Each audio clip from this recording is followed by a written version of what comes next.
เจ้าลูกหนังวิเคราะห์บานเตทีเดส3 คู่ประจำวันพฤหัสที่5เดือน3ปี2026เขามาเริ่มกันในคู่ที่หนึ่งในศึกพรีเมียร์ลีกอังกฤษเตะในเวลา3:00ของคืนนี้การพบกันระหว่างท็อตแนมฮอตสเปอร์ทีมอันดับ16มี29คะแนนจากเปิดบ้านต้อนรับการมาเยือนของคริสตัลพาเลซทีมอันดับ14มี35คะแนนจากการลงเล่นไป28นัด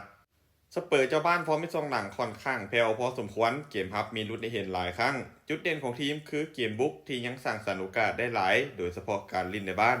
ส่วนพาเลททีมเยือนถือว่ามีฟอร์มที่เหนียวแน่นขึ้นโดยเฉพาะเกมรับและเกมสวนกลับที่มีความอันตรายถ้าเบิ่งจากฟอร์มการเล่นในโซนหลังของสเปอร์ถือว่าบ่ค่อยดีแต่เกมนี้พวกเขาเล่นในบ้านต้องการแต้มเพื่อหนีห่างจากโซนตกชั้นการคาดการณ์สกอร์ที่น่าจะเกิดขึ้นสเปอร์จะเปิดบ้านเสือนเอาชนะคริสตัลพาเลซไปด้วยสกอร์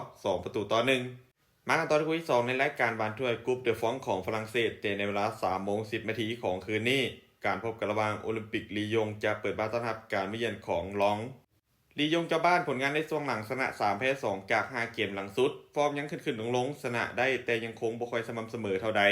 เกมบุกของพวกเขาถือว่าเป็นทีเด็ดการเล่นในบ้านของพวกเขากล้าบุกกล้าแลกแต่จุดอ่อนคือแนวรับมักจะพลาดง่ายโดยเฉพาะเวลาที่ถูกเพรสซิ่งหนักส่วนลองทีมเยือนฟอร์มโดยรวมชนะ3เสมอ1แพ้1จาก5เกมหลังสุดฟอร์มเบิ่งแล้วยังคงนิ่งและเสถียรกว่าเกมรับของพวกเขาแน่นมีระเบียบวินัยเล่นเกมเยือนบ่ได้แย่มีทีเด็ดจากลูกสวนและลูกตั้งเตะรูปเกมคาดว่าลียงน่าจะเป็นฝ่ายที่ครองบาลและบุกใส่ตามสไตล์ของพวกเขาส่วนลองน่าจะรอจังหวะการเล่นเกมสวนกลับมีโอกาสจบคมๆมีสิทธิ์ที่จะยิงประตูได้เกมนี้เบิ่งจากภาพรวมมีความสูสีหลายหากไผ่พลาดก่อนมีสิทธิ์ที่จะถูกลงโทษได้ทันทีการคาดการณ์สกอร์ที่น่าจะเกิดขึ้นลียงจะเปิดบ้านเสือนเอาชนะลองไปด้วยสกอร์2-1มาตอนที่3ในศึกซาอุดีโปรลีกเตะในเวลา2:00ของคืนนี้การพบกันระหว่างอัลคาดุสอันดับ13มี25คะแนนจากเปิดบ้านต้อนรับการมาเยือนของคาดิฟซิยาทีมอันดับ4มี54คะแนนจากการลงเล่นไป24นัด